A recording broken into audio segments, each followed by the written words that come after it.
live from the Wildwind workshop. Boat park is just out there, but I've come indoors just so that I can see what is going on a little bit more clearly. This is a live question and answer session which will be available to view after the session. So if you are watching this later on, I won't be able to respond to the questions that you're asking at the time, but I will respond either in next week's session or in the comments. Hi Oscar, how you doing? Yeah, so thanks for tuning in, everybody who's tuning in just now. I've got some preloaded questions. Afternoon, Steve-O. Hello, Nick. Yeah, very good, thank you. We've finished, you know, today marks the end of our setup period. Hi, Hutchie.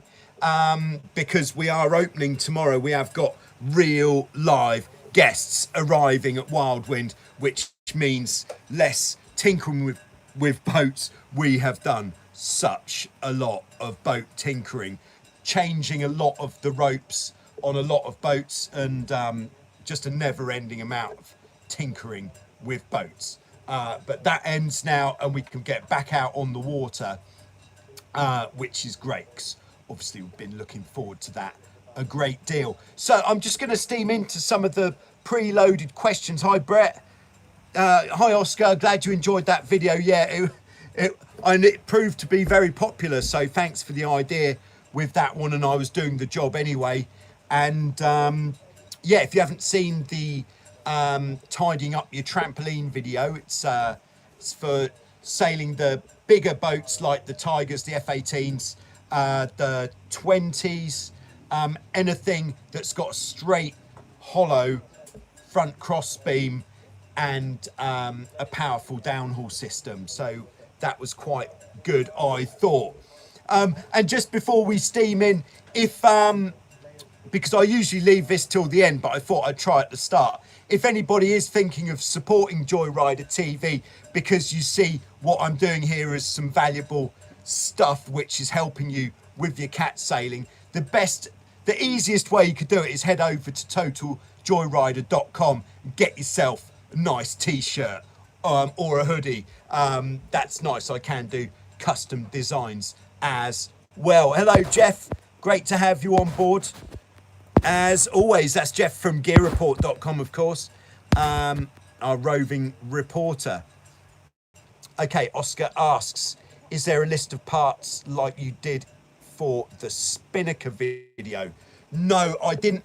I've just been a bit pushed for time, to be honest, so I haven't managed to put a list of everything required, but I think I could do.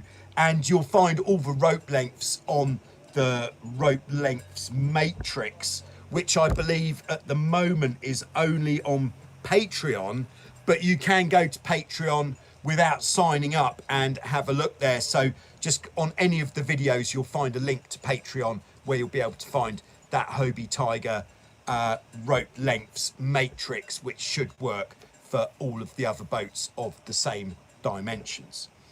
All right, so I'm going to steam into preloaded question number one, and that is from Statoil 1337, who says, I'm wondering about the raised trampoline of the Hobie 16 and 14.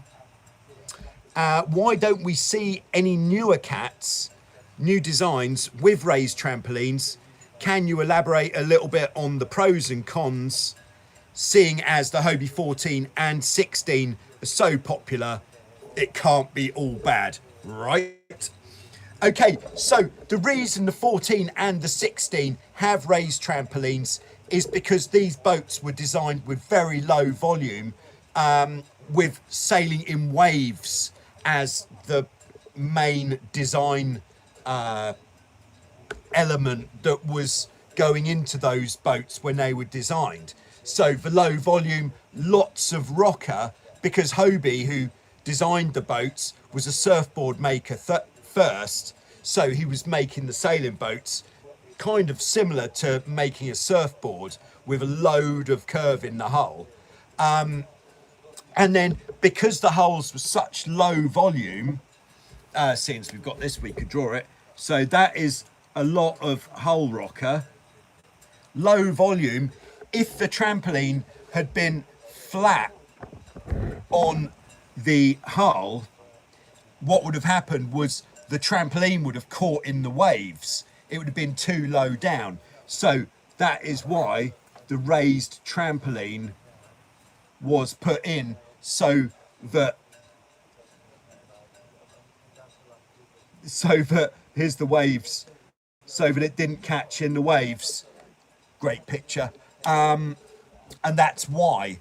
But if you've ever sailed a 16 or a 14, you will have noticed that these boats are extremely flexible.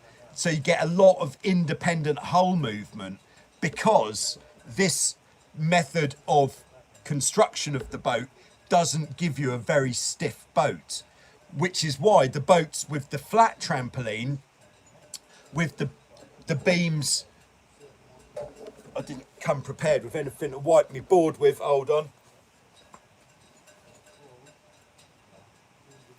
With the beams that bolt in to the hull,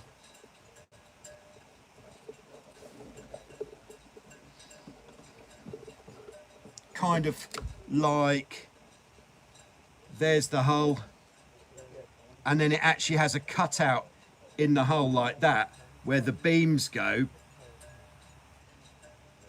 This makes for a much stiffer boat, which is more efficient.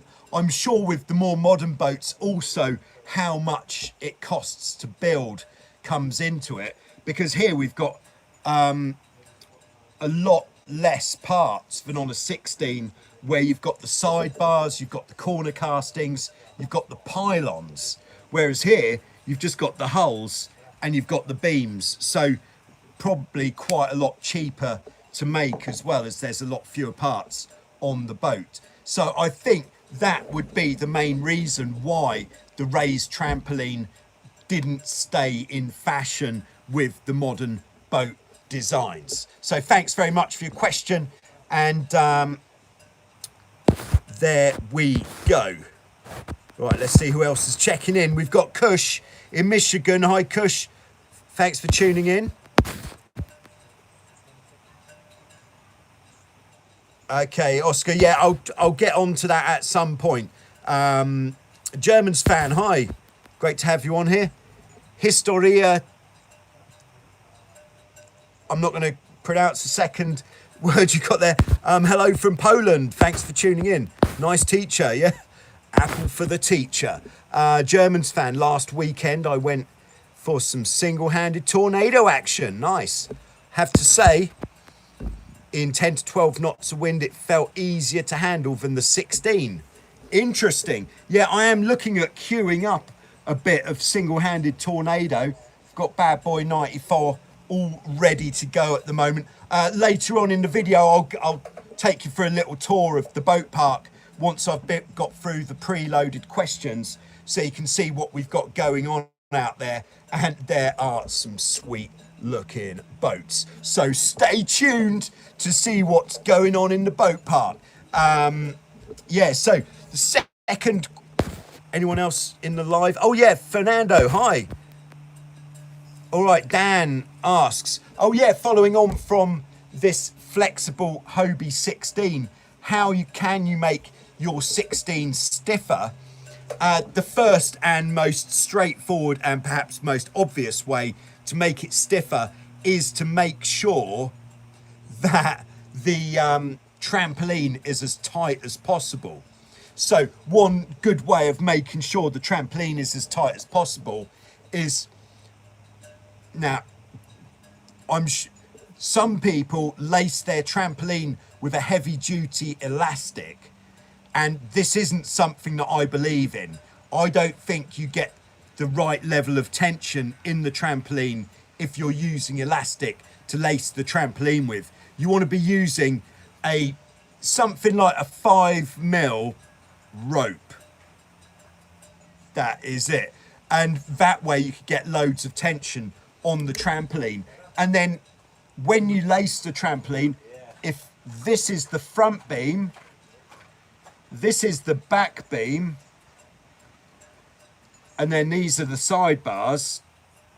Yeah, sidebars, this is the front, there's the curve in the front beam.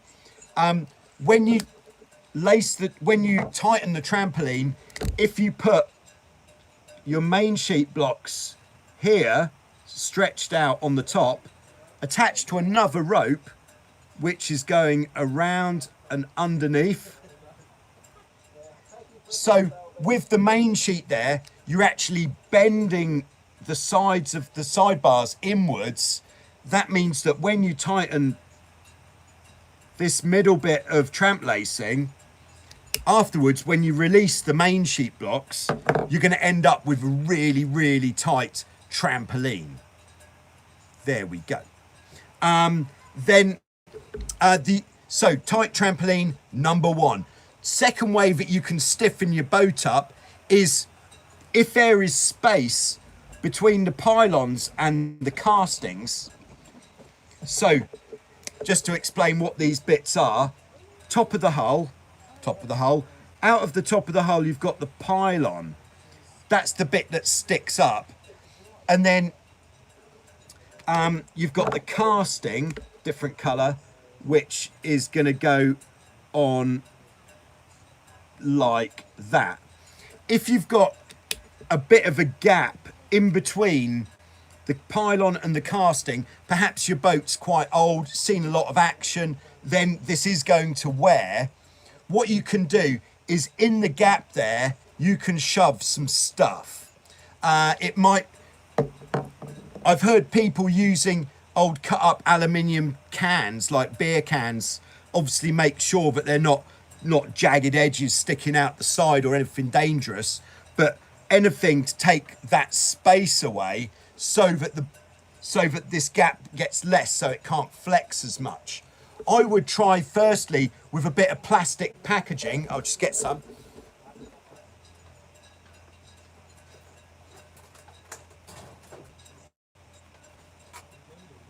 Here we go, something like this. So this is actually a box which laser parts come in.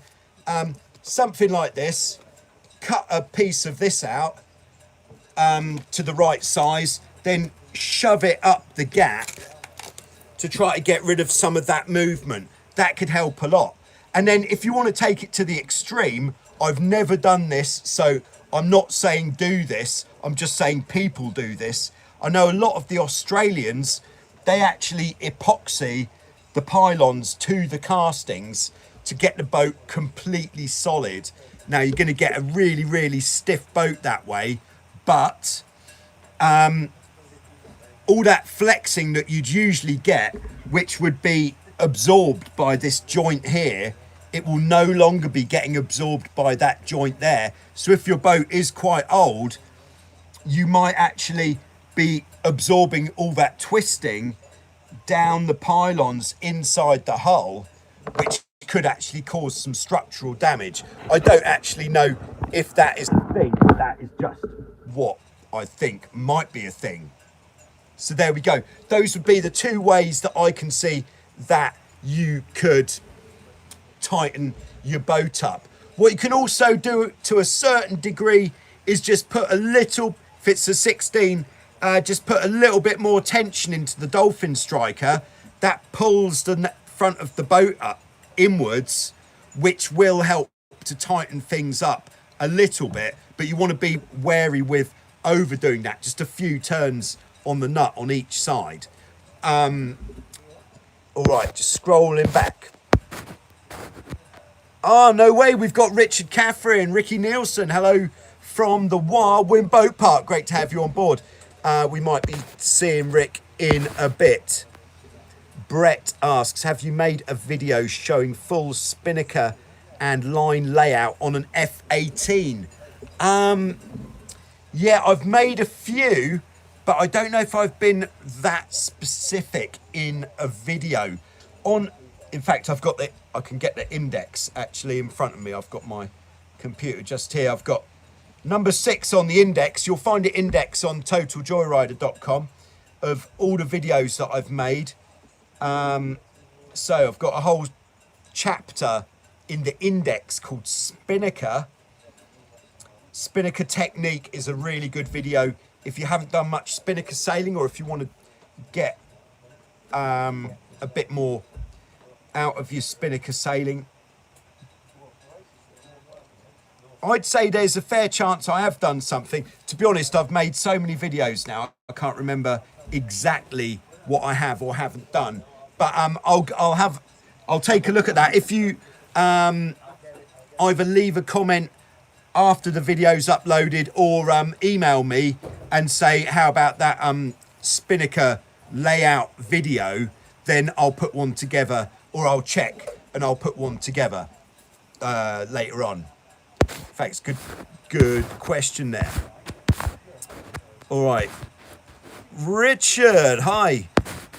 Great to have you on board. Germans fan. In Germany, we all use elastic on the Hobie 16.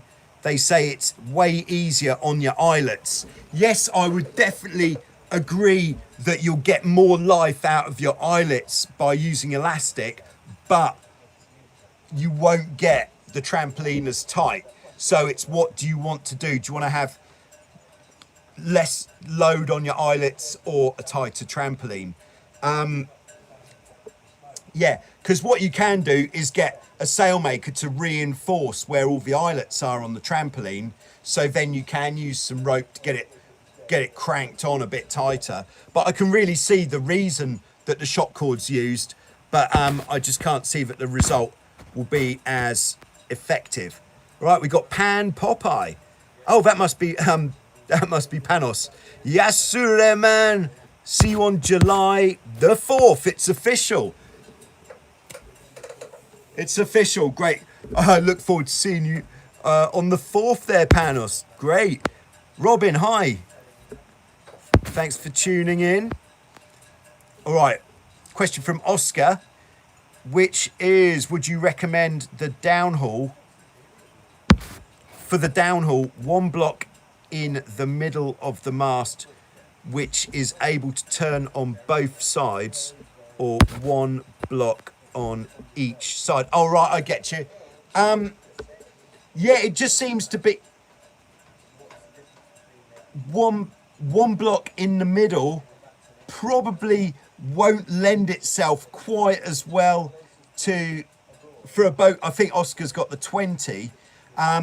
Won't lend itself to being able to get quite as an efficient amount of downhaul trimming, because if you the reason that I say that is because I haven't actually tried it on a boat like that, because all of the F-18s, Tornadoes and boats similar have got 2 downhaul cleats on either side of the mast, so that is the standard. And I would guess that that is the standard for a reason, and that is because it makes it much easier to rig up a powerful downhaul system with 2 lines that you can pull. It's a fair question though, Oscar. Hayden, hi. All right. Oscar says at his club they're both options. Very good. All right, we've got Rich from the International Hobie Class Association, who agrees with me about the elastic for the trampoline lacing. Thanks, Rich, for the backup there. It's always good to know you've got someone who Rich really knows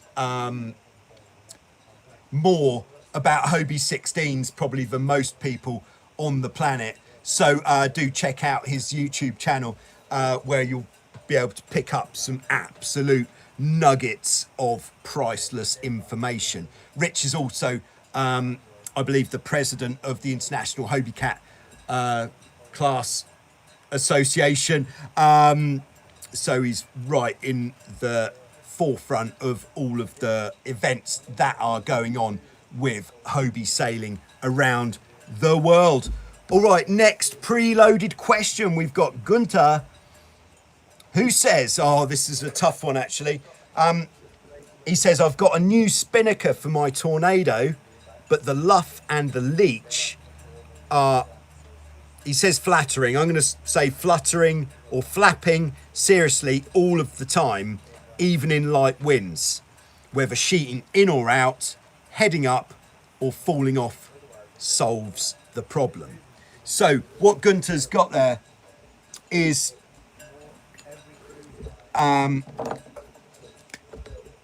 so here is the mast on his Tornado. Then I'm liking to think he's got a nice red spinnaker. And he's saying no matter what he does, this is a poor picture of a spinnaker, by the way. The front edge of the spinnaker is always flapping and the back edge of the spinnaker is always flapping.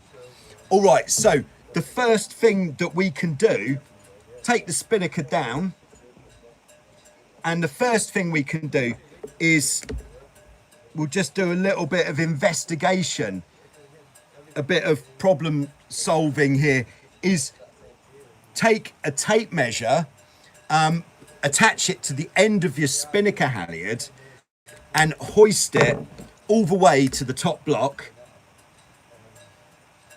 and then take the tape measure and measure the distance to the block at the end of the pole. So that's going to tell you quite obviously what the distance is from the block at the top to the block at the end of the pole. So let's say, I'm just going to pull a number out of thin air. I can't remember what that would be on a Tornado, but let's say that is 720. Is that okay? 720. So if you then put your spinnaker on the floor, if you've got got some grass available, what you can actually do is use some screwdrivers to actually peg out the corners of the spinnaker so you're pulling it tight, and then measure the distance from the head of the spinnaker to the tack of the spinnaker. And if that is a longer length than that, that means you're never going to be able to get enough tension in the luff of the spinnaker, which could lead to some flapping in the luff of the spinnaker, and it could lead to all sorts of small problems. If that is the case, the two things that you could do to solve that problem is, if you've got the ability to do so, you could move this block up the mast, which is of course going to make this distance greater, or you could move the tip of the pole downwards, which you could do by shortening the lines that go to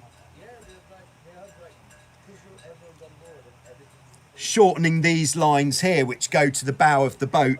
You'll have to shorten this, lengthen this part as well, which is the part that holds the pole upwards, and that will bring the tip of the pole down, meaning that you could get more tension in the luff of the spinnaker, and then you can experiment with the amount of tension in the luff of the spinnaker to see if you can find the sweet spot, because all spinnakers are going to have a kind of sweet spot, how much tension they want in the front edge. As a general rule, lighter winds, you want less tension, that's going to put more fullness into the sail. Heavier winds, you want to have more tension, flattening off the sail, and that kind of works in a way like the downhaul on your mainsail. As you pull it harder, you flatten the sail off, which is going to make it more manageable in the heavier winds. Yeah, also, what if it's a brand new spinnaker? I think you said it's brand new, did you? New spinnaker, yeah. What you've got inside the luff of the spinnaker and the leech is a very thin line. So the one in the luff would be called a luff line. The one in the leech would be called a leech line. You'll just see, if you look at the corner of the sail, are we still on here? Yeah, okay. Corner of the sail,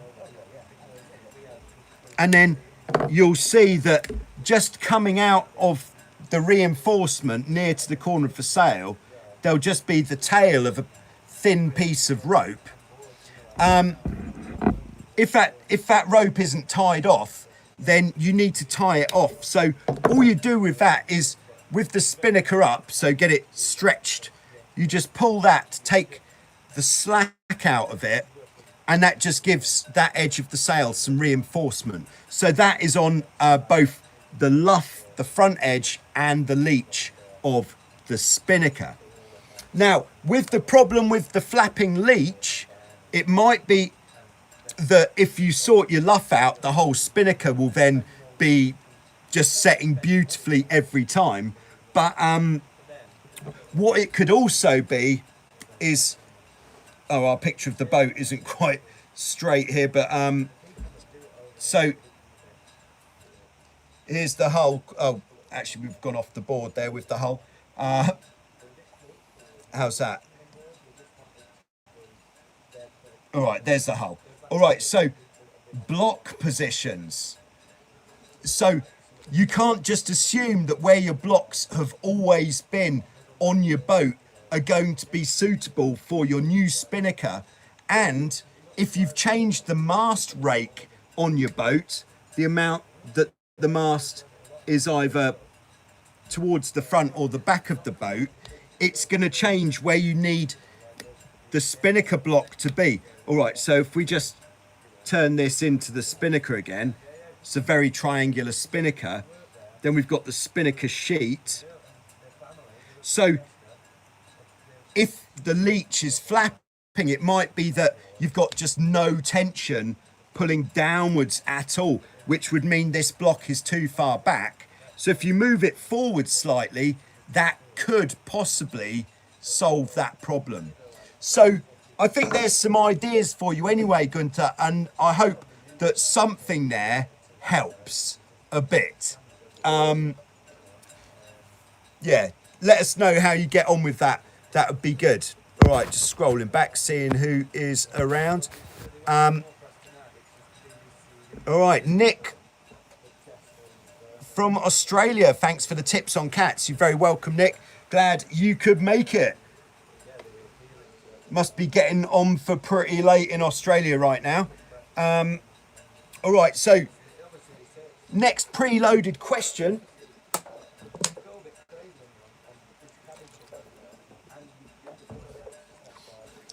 Oh, before we go on to the next preloaded question, Pedro's just appeared. Pedro, I believe, is in... So I think Pedro's in Chile, or it might be Brazil, but I think he's in Chile.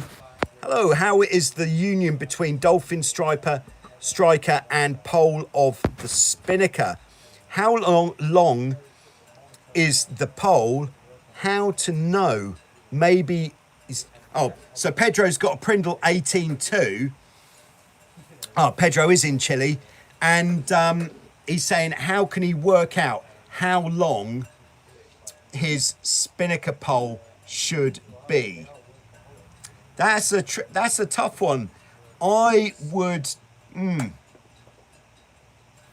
Yeah, I'm not sure how... I think what you need to start with is...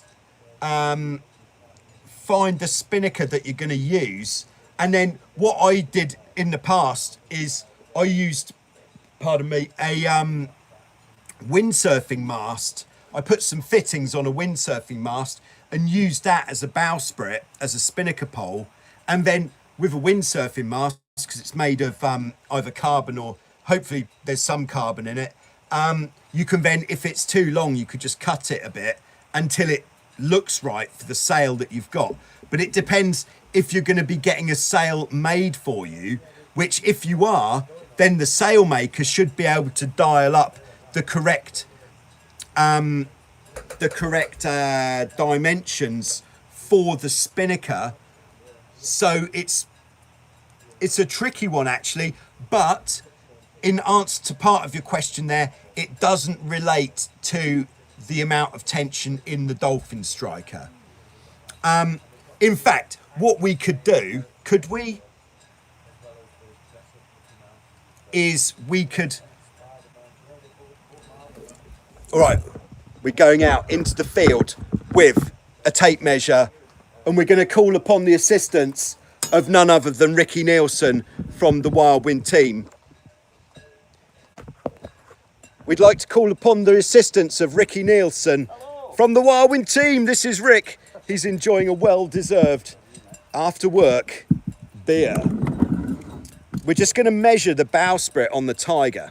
You want me to do the camera? Oh no, you can... Oh, do you want me to measure it? Yeah, hold on, through there please. So the Tiger is of course 2 meters 60 wide, and the length of the bowsprit on the Tiger is 3 meters 50. Thank you very much, Rick. You're welcome. That will be all. Okay. Ricky Nielsen is available for everybody's joy and delight if you come over to Wildwind Sailing Holidays. He's a absolute champion. And the Union, please. Oh, where it joins. Okay. I think you mean, got my tape stuck. It's not easy, you know. Okay, so here is the connection of the bowsprit and the front beam. Sorry about the quality of the picture here, but so there's a fitting on the end of the bowsprit. Yeah, you got that. All right, nice one. Right, I'm gonna get back out. Oh, it's all right, get that in a bit. Okay, back to the workshop. Whew. God, that was an exciting voyage out into the open. All right, so next one, Willis. Hi, thanks for tuning in. Do you ever repair tramps or just outright replace them? I have a small stress on one side, and the last thing I want is to fall through. Can I sew some extra material into the sag spot? Yeah, you can. The kind of, is your trampoline about to really seriously let you down? You can look at the quality of the material, and if it looks like the trampoline is going, if it's a PVC one, if it's going really brittle, or if it is a mesh trampoline, what it will do is, if it was a black mesh trampoline, it will start to go a very grey colour, which is a real indication that it is getting towards the end of its natural life, which means if you put your foot perhaps quite heavily in a central spot on the trampoline, it might just go straight through. But if your trampoline is looking in pretty good shape and you've just got a bit of wear in places, then what you can do is take a piece of webbing or some other trampoline material, if you happen to have some, webbing like what the toe straps are made from, and then using a whipping twine, which is like the thick cotton that sailmakers use, you can just stitch a piece of webbing. So if here's your trampoline and you've got a tear there, then you could take a piece of webbing which is a bit bigger than the tear and then stitch it on using we've done it, to be honest, just with a straight stitch in the past, with this whipping twine, and just really going to town on the stitching, and we've had repairs like that which have lasted for years. Of course, if you do have the opportunity to take your trampoline off the boat and take it to a sailmaker so they can do it on a machine, then you're going to get a much better result. But to do it yourself, that is a viable option.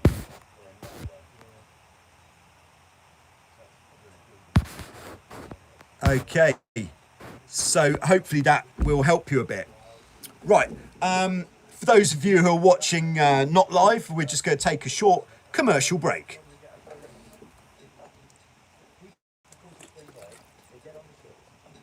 Okay, welcome back.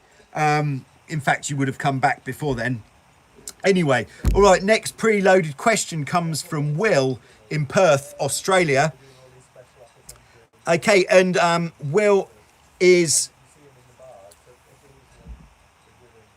What is he looking at? All right, Will is looking at doing some real proper adventure sailing going up and down the coast where he is, doing some big distances. And he says the Hobie 18 was his first choice of catamaran to do this touring on, because it's less prone to nosediving, but he felt it was much harder to self-rescue and pull it up the beach. I'm assuming that Will is talking about going solo on some of these expeditions. And yes, I would agree that the 18 is a much heavier boat than the 16. So Will is he's thinking about the Hobie 16, but he wants to know, is this a suitable boat for doing some good touring? Or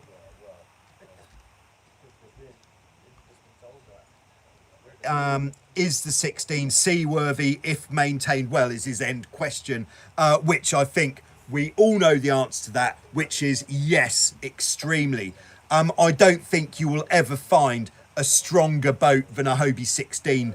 Out here, we treat 16s pretty aggressively on a daily basis, year after year. The boats that we've got now, our main fleet of 16s, are now actually 6 years old, 7 years old this year, which I know is quite recent in Hobie 16 years, but in a lot of other boats that would be seen as them, you know, starting to get a bit old. So the 16 is a very, very, very strong boat, and it can definitely take the punishment that you are wanting to give it. The main thing with taking on such adventure sailing is you want to make sure that the mast isn't going to come down and that the trampoline isn't going to let you down, because you need somewhere to sit. So the trampoline, very important. So if you were able to, let's say, for example, you were looking at buying a Hobie 16 from something like 1990, which you should be able to pick up for a pretty good price, making sure that the sails are in pretty good shape, then the two upgrades which would be really worth doing would be definitely, without fail, for this sort of sailing, replace all of the rigging, because you definitely don't want the mast coming down, especially if you're on your own at sea. And then the second thing that might be worth replacing is the trampoline. By putting a new trampoline on an older boat, it really does give the older boat a really fresh look, can make the boat look pretty new, especially if you're going to go do a bit of polishing on the hulls and the sails look pretty sharp, then you're away. Really good for covering some distance. You could also, with the raised trampoline like we spoke about earlier, this means you could strap some sort of waterproof bag to the trampoline, perhaps up by the mast at the front, and then that does mean you can carry some stuff with you for wherever you're going to end up at the end of the day. I think it's a great idea. I think I might do some myself. So there we go. I'm into it. Well done, Will. Yeah, when you do some adventuring, see if you can get some pictures and send them to me, and we could do a feature in Show Us Your Cat once you have got a cat to show us, I think. Okay, next question comes from Dan. Dan says, what are your thoughts on the anti-pitchpole hydrofoils on the Hobie 16? Well, my immediate thought on those is don't bother. But I would say no.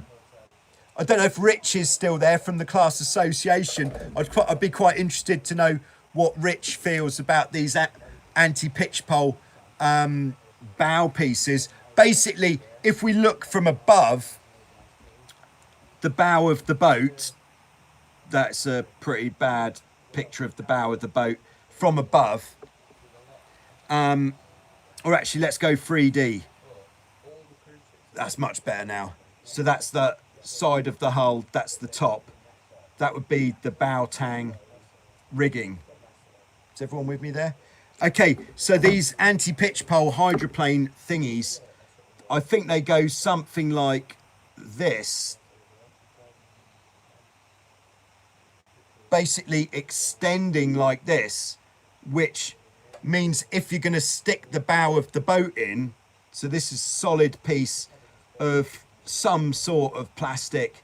If you're going to stick the bow of the boat in, oh, Rich says, don't bother with the anti-pitch pole device. Thanks, Rich. So good to know that we're on the same page with a lot of this stuff. Yeah, that is meant to stop the deck of the boat going under the water. But the thing is, with a 16, if you're on like sailing on a broad reach, or you're coming out of a windy jibe and it's not perhaps one of your best jibes, and you get the main bangs across pretty hard, forces the bows down, this isn't going to stop you from flipping the boat. What this might stop happening is the bows from coming back up. Perhaps once these are under the water, they'll actually keep it going down. So, yeah, I'm saying no. Though, yeah, no need. What you can do instead is play the main sheet more than perhaps you would think you need to. Playing them, as I've said before, playing the main sheet is your way of knowing where you are in terms of close to the edge. So the edge of capsizing. So if you pull the main sheet in a bit and the bow goes down, you then know that if you let the main sheet out a bit, the bow will come up. Let the main sheet out a bit more and maybe it will come up a bit more. Or if you're sailing on an upwind course, pull the main sheet, you'll fly the hull, let the main sheet out, hull comes down. The more you play the main sheet, the more you know where you are. So that is my biggest tip for not sticking the nose in. Okay, next preloaded question comes from Kurosh, who is in Dubai, and he's talking about the A-class catamarans. In particular, oh, Kurosh has got a Mastrom M5, which is Mastrom most famous for building the Tornadoes. They also build A-class boats, and their A-class boats look quite different to most of the new designs. The Mastrom boat would, the only pictures I've ever seen of them are like a yellowy orange colour, and the Mastrom boat has got quite a traditional hull shape. This is the bow, whereas the modern, pretty much all of the other modern A-class hull shapes are kind of like this, like some sort of ridiculous spear that penetrates the water. Just incidentally, we're not going to talk about that just now. But what Kurosh asks about the A-class is a lot of the sailors that he's talking to about using his A-class, they replace their mainsail every year for a new one. He says, how does the sail performance change with usage, or what benefit would a new sail offer in terms of performance? I would say the reason people are changing their mainsails every year would be one of two reasons. In the A-class especially, one of those reasons might be because of a development in the design of the sail, because the A-class, the trends and the designs are changing so much, so often, that from one year to the next, the shape of the mainsail might have changed slightly, or the draft in the mainsail, or any aspect might have changed, which for these guys who are racing, they might feel that if they get the latest design of sail, that is going to give them the edge that they need on the race course, just to put them up a few positions, which everybody wants to get up a few positions. So that would be one reason for changing the mainsail. The other reason would be wear and tear. If you're doing a lot of sailing with any type of sail, but with a racing sail, if you're using it every weekend and maybe doing 3 week-long regattas in a season, by the end of the season, that sail is not going to be new anymore. And what it means when the sail's not new, it will have become stretched slightly, which means you have less control on the shape of the sail. So you might start developing bits in the sail where the fullness, the center of effort is no longer in the completely perfect spot. It might become creased, various things which are going to make it more difficult to get the top performance out of the boat. If you've got quite an old sail, like in this sort of sail, if you've got a sail that's 10 years old, I'd say that sail has done pretty well with these Mylar sails. Then if you got a new sail, you would notice a massive difference to the amount of control you have on the sail. A brand new sail, if you're sailing upwind in strong winds, when you pull the downhaul on, you're going to be able to get that sail as flat as a board. But with an older sail, you're never going to really be able to get rid of all the shape in the sail. So you will find a difference. If just coming at it from a different angle, if your sail is getting on a bit and you know a load of people who are changing their sail every season, then perhaps you could see if anybody is selling a 1 or 2 season old sail, which is going to be pretty sweet if it's only been used for a season or 2, and if your sail is old, that will be a massive step up in performance. So worth considering there. Thanks for your question, Kurosh. Continuing, we've got Senan, who says, can I come work at Wildwind in my gap year? Yeah, if you're keen to do any work with Wildwind, just send me an email and let me know what sort of dates you're looking at, what sort of experience you've got, qualifications, that kind of thing. At the moment, we are only able to employ people who have a EU passport.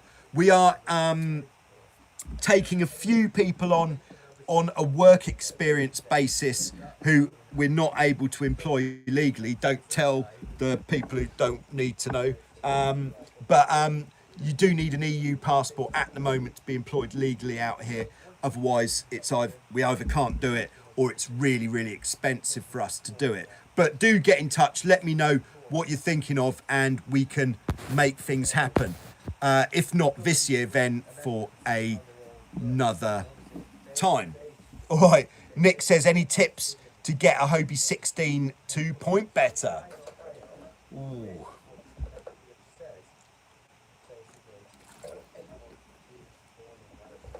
Now that's a tough one for me because I don't race 16s, but it's only on the race course that you really find. So Nick's question was, how can I get my Hobie 16 to point better?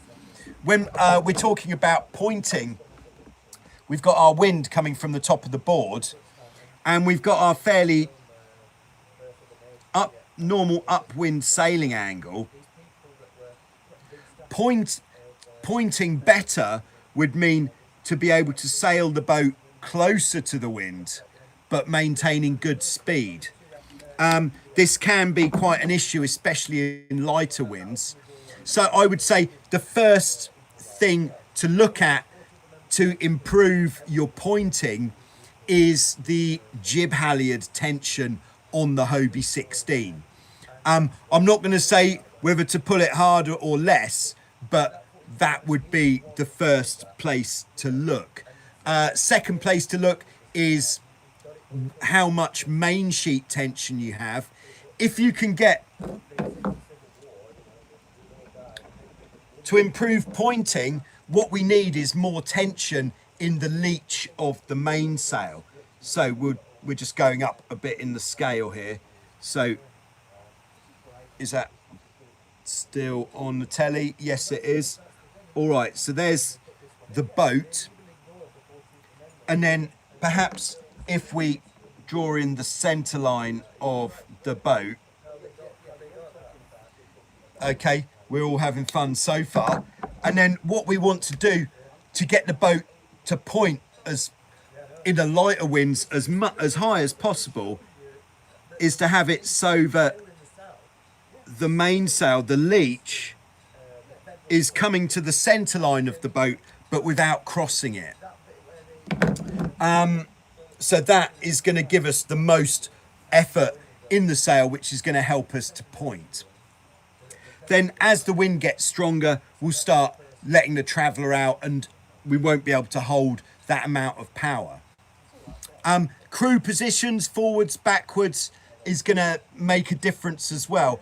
But I can't give you the definitive, this is what is going to make you point better, because I haven't seen what you're doing out on the water. It's a very good question, but unfortunately, without seeing you out on the water, it's very difficult to say what it is. Trim is very important, trim being where we position ourselves.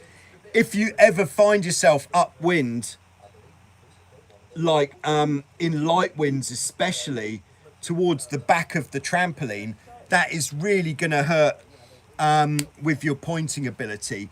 So what we're looking for is to have the boat as kind of, I don't know what I'm drawing here, kind of level with the horizon, if you like. So the boat completely flat. So we don't want the bow to be down or up. We want it to be flat. And that is going to be the, so position your crew weight accordingly to keep that flat in there. Okay. So I hope that helps to some degree there, Nick. All right, Robin asks, do you have any experience using an alternative to a baby barb for a mast float? Yeah, we use also here, as we use the baby bobs, or the as they're known, on the catamarans. We use these masthead floats on the Dragoons.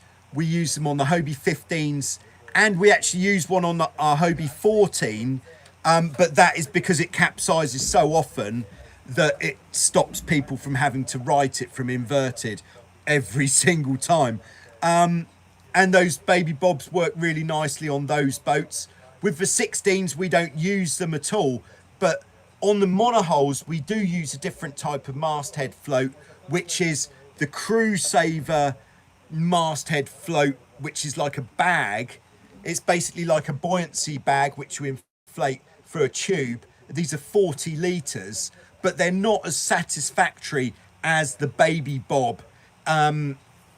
Because with the baby bob, if you don't know what a baby bob is, let's, in fact, we'll go out and have a look at one in a second.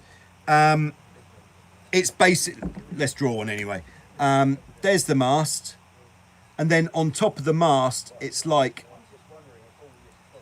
a piece like this that sits on the top of the mast, and it's purpose built to go on the top of a Hobie Cat mast, and it fits really nicely. It doesn't move around, and I would say that is definitely the best system that I've seen. They are a little bit heavy, and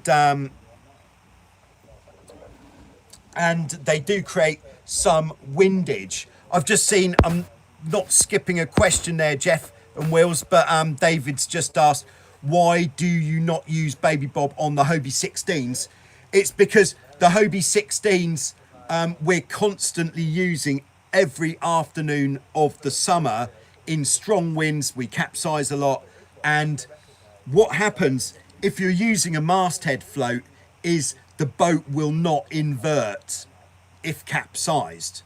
And what we want to happen with our 16s, the same with our Pacifics, our Tigers, is if the boat does capsize, we want it not to just stay on its side indefinitely. We do want it to invert once it's been capsized for a little while, because otherwise we're going to experience a lot more situations where we have people separated from the boats.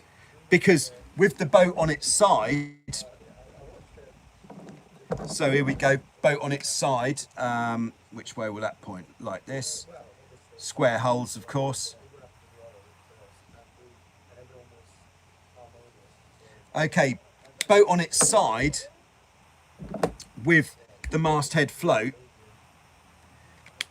then the wind is just going to blow the trampoline and the boat is going to go pretty quickly on its side. And we've actually done some testing here with some guys who are really, really good, strong swimmers. And in a force 5, they could not keep up with the boat getting blown downwind. So for that reason, we don't put the masthead floats on the boats which are more performance-based boats, which are out more often in the stronger winds. There is, of course, the hidden agenda as well, is that I'm constantly trying to go very, very fast, and the windage of this bad boy at the top of the mast is going to slow you down a little bit as well. So that is a bit of a hidden agenda there. Sorry for hiding my agenda. All right, so we've got Willis, who says, I'm pretty sure my sails are exactly 50 years old. Oh yeah, nice. But I'm looking at fishing and diving, not racing.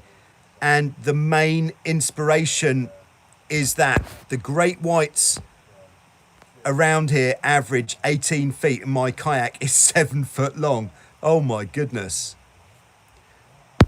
I'm just going to have to go back to Willis's previous question. Okay, I missed your previous question. Sorry about that, Willis. Oh, hold on. And scrolling back to the previous question. Oh, about trampoline repairs. Okay. It's the one piece, only 1 foot of stretch in the edge. Looking at a kid's trampoline on Craigslist for material to patch it. Okay, nice. Oh, and he says he's asking because he's a bit worried about the great white sharks that might decide to have a bit of a nibble if he went through the trampoline. Yeah, I'd say well worth repairing the trampoline there. Okay, we've got Jeff on board here. Just gonna...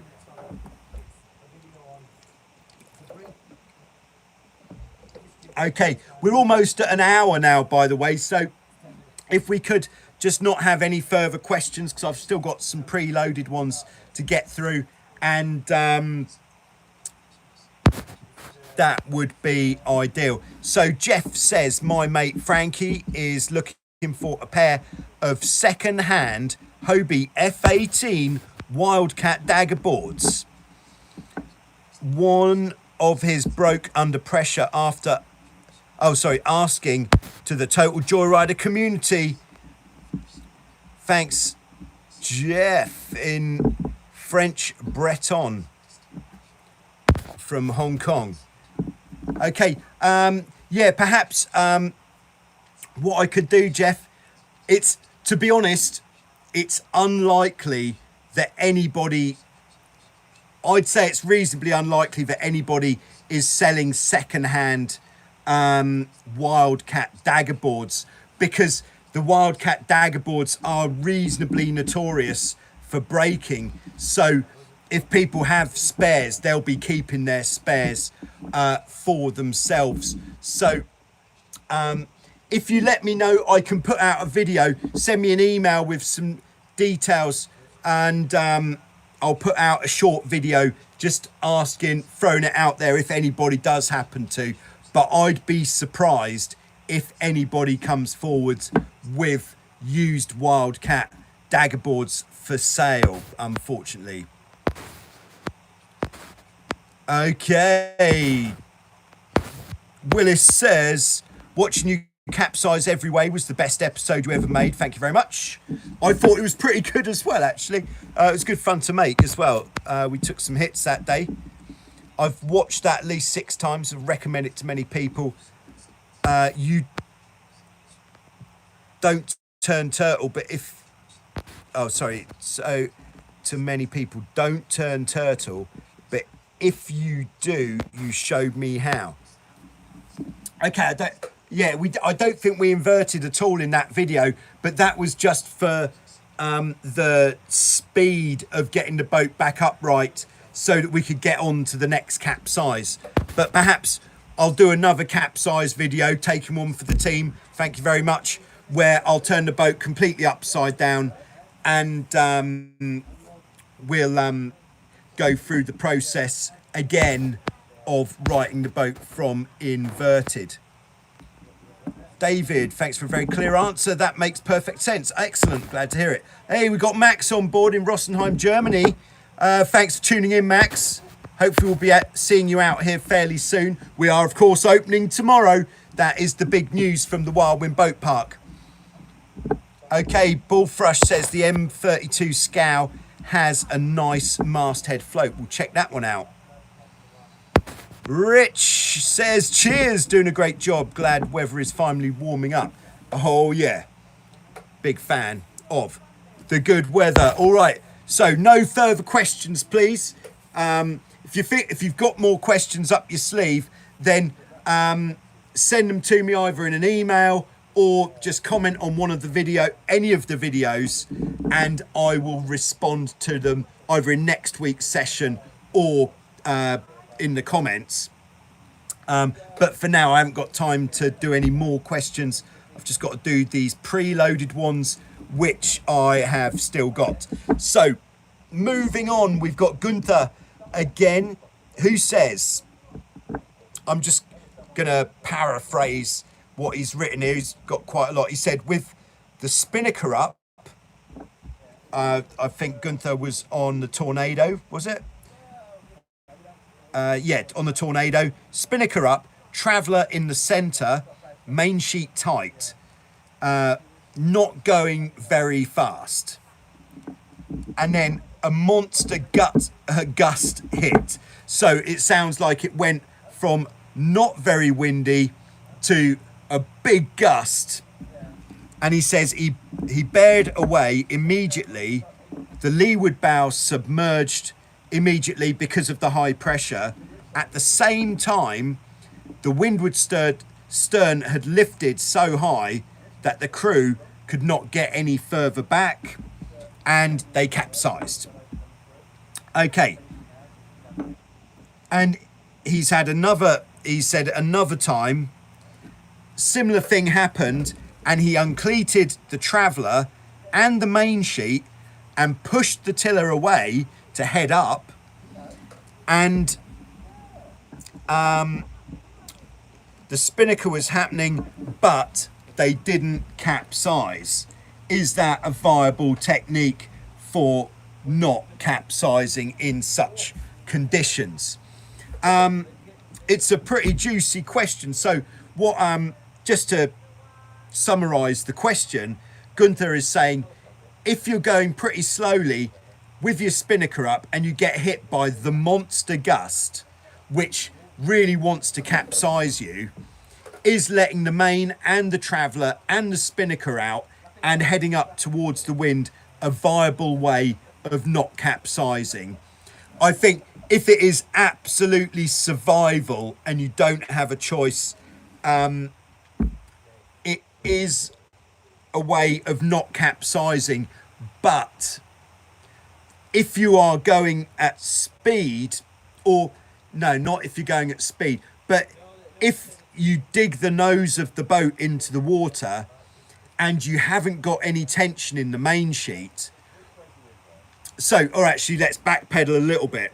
If you're going along with the spinnaker up and you get a gust and the bows go in, the worst thing you can possibly do is let the main sheet off. All right, let's draw a picture because we can. So, bows have gone in. Bows have gone in, spinnaker up. Okay, so when the bows go under the water,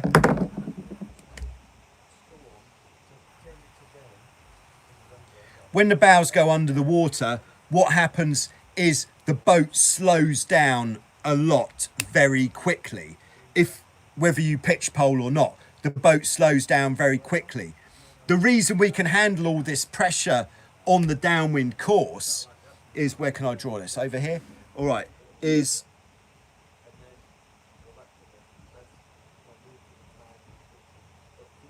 what does that arrow mean? Nothing at all. All right, sorry about that.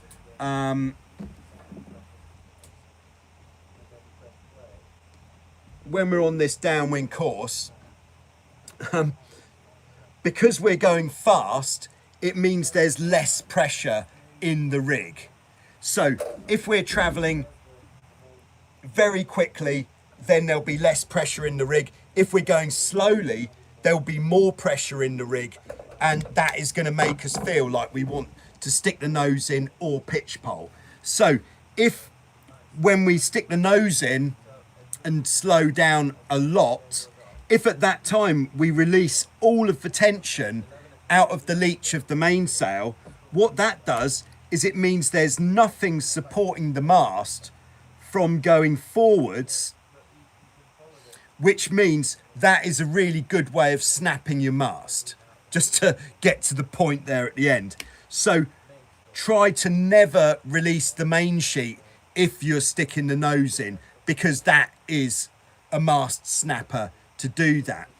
The best thing you can do if you're out sailing and perhaps you do is, firstly, if it's gusty conditions, be looking around on the water at all times, because that is going to give you an indication of what is going to happen fairly soon. So if you can see a gust is approaching, then you can do something to take the sting out of that gust before it hits you, which would usually be to turn downwind a little bit more, or perhaps if there is zero wind and you see a big black line of wind coming towards you, you could very quickly get the spinnaker down, and that way you've taken a large element out of the equation there. So that is the thing to do, rather than to dump the main sheet, which could result in you snapping your mast. There we go. I'm going to leave that one there, but that is what I think. So keep an eye on what the gusts are doing. Always be looking out on the water for what is coming next, and that will give you a much better chance than if you didn't know what was coming next. Okay, just got some hellos coming in. All right, cheers, Willis. Stratoil 1337, hello from Sweden. Oh yeah, I answered your question right at the start. So if you weren't here at the time, you'll just have to watch this again afterwards. And there we are. Cebu. Oh yeah, it's nice to have you on board. There's Ricky Nielsen. All right, so final question comes from Kuhn, who we saw in Show Us Your Cat episode 98 with his Inter 20 Nacra. And Kuhn says, do you have any advice about keeping the main sheet on board while sailing with the spinnaker during high wind and waves? It goes over the back beam quite frequently, so just hold it in my hand while steering. I'd say the brief answer is yes. Just hold it in your hand while you're steering and constantly be supervising what your main sheet is doing.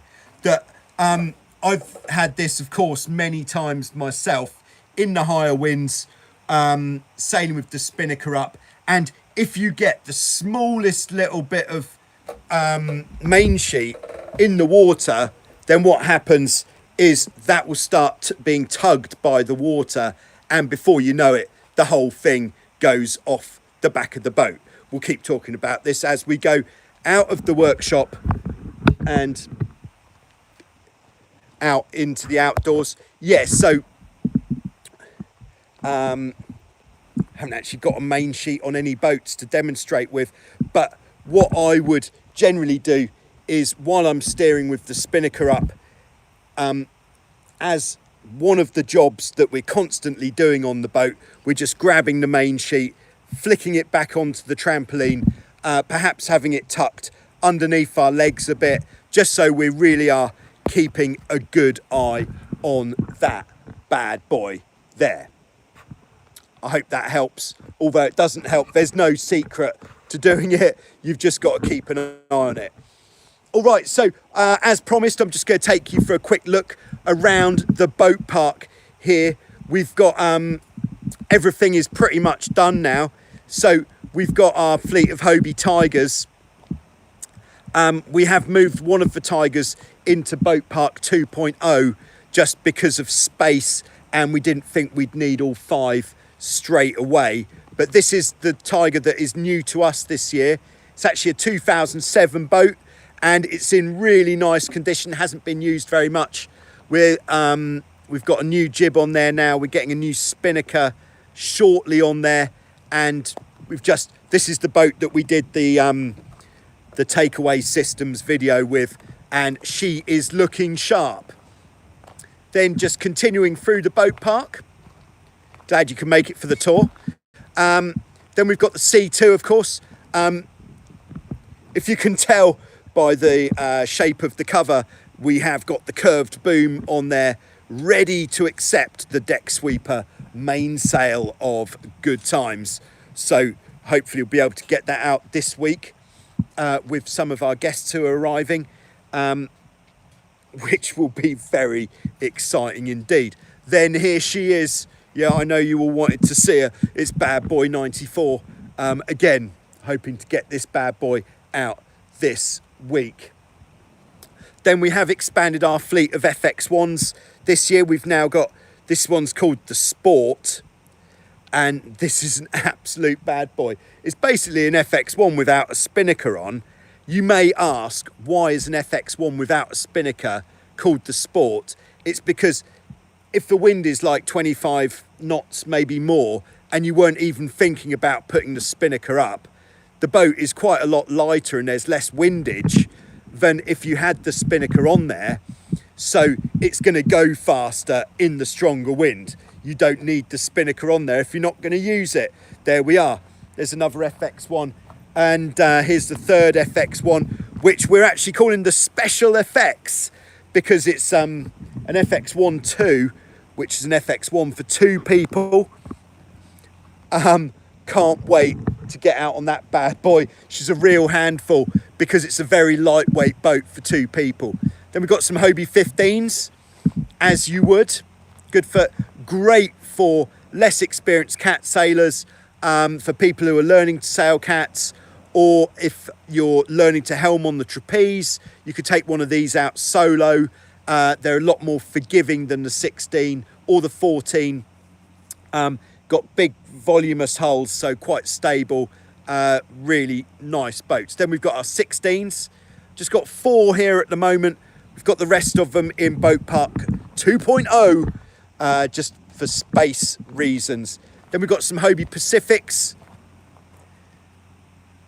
Basically the same as a Tiger, but without the daggerboards and slightly less refinement. And we're sailing just one of these with a spinnaker and the other 2 just with the 2 sails to keep them simple. All right, and then I hope everyone's enjoying the tour. We're continuing. This is an RS Fever, which is a double-handed kids boat. Very nice. Then we've got our fleet of lasers. We use all 3 rig sizes on our lasers here. They're all pretty much new. They were new last year, but we didn't use them very much. And then we've got our fleet of RS Zests, which are, these are beginners boats, or good fun for kids. Really, really good boats for the purpose. Then we've got some 2000s. The 2000 is a very stable boat for 2 or 3 people. It's got a spinnaker on there. Good for any level of sailor who just likes sailing at a leisurely pace. Then we've got a pretty much brand new 29er. This is like a youth skiff class, which of course is also really fun for grown-ups as well. Just behind there, we've got an RS 100, which is a single-hander with a carbon mast, carbon boom, carbon foredeck, and a spinnaker on board. Hiking boat, good fun. Then we've got some RS 500s, which I'm just going to leak some information, and that is I was actually spotted sailing one of these the other day. There was some footage that came out of that. It's nice footage, actually. But these are really good. It's like a modern 470 and single trapeze, asymmetric spinnaker, very well designed, well laid out. The RS 200 is a hiking boat, whereas the 500 has got a trapeze. So it does a similar job, but the 200 is quite twitchy because of its short hull. And then we're finishing off with the RS Aero, which is a single-handed boat, carbon mast, carbon boom, very, very lightweight, gets going really easily in not too much wind, and very light to manage on the beach or anywhere else. So there we go.